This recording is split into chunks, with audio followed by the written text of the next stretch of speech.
இந்த கால் சுளுக்கு, கணுக்கால் சுளுக்கு, ஆங்கிள் ஸ்ப்ரைனை பற்றி பேசணும்.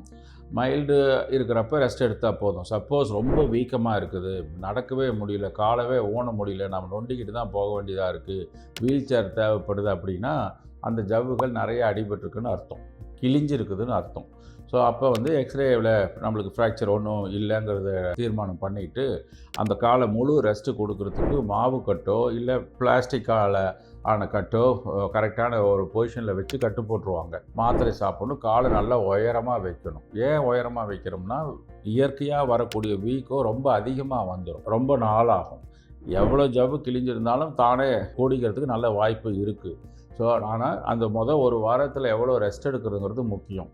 ரொம்ப வலி வீக்கம்னா நல்ல கட்டை போட்டு 4 தலைவணி வச்சு காலை உயரமாக வச்சு கம்ப்ளீட் ரெஸ்ட்டு தான் ட்ரீட்மெண்ட்னுடைய முதல் ஆதாரம். மாத்திரைகள் இதெல்லாம் சப்போர்ட்டுக்கு தான்.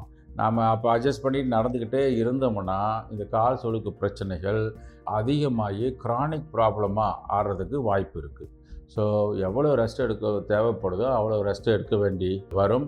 சப்போஸ் ரொம்ப பிரச்சனையாக இருந்ததுன்னா எம்ஆர்ஐ ஸ்கேன் கூட எடுத்து அடிஷ்னலாக உள்ள குருத்தெலும்பு ஏதாச்சும் இருக்கான்னு பார்க்க வேண்டி இருக்கும். இதுக்கு 99% இந்த பிரச்சனைக்கு ஆப்ரேஷன் தேவைப்படாது.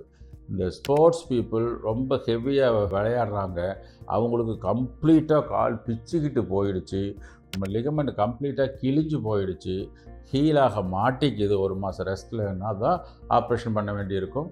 பட் ப்ராக்டிக்கல் பர்பஸஸுக்கு இதுக்கு ஆப்ரேஷனுங்கிற பிரச்சனைக்கு இடமே இல்லை, தேவையே இல்லை.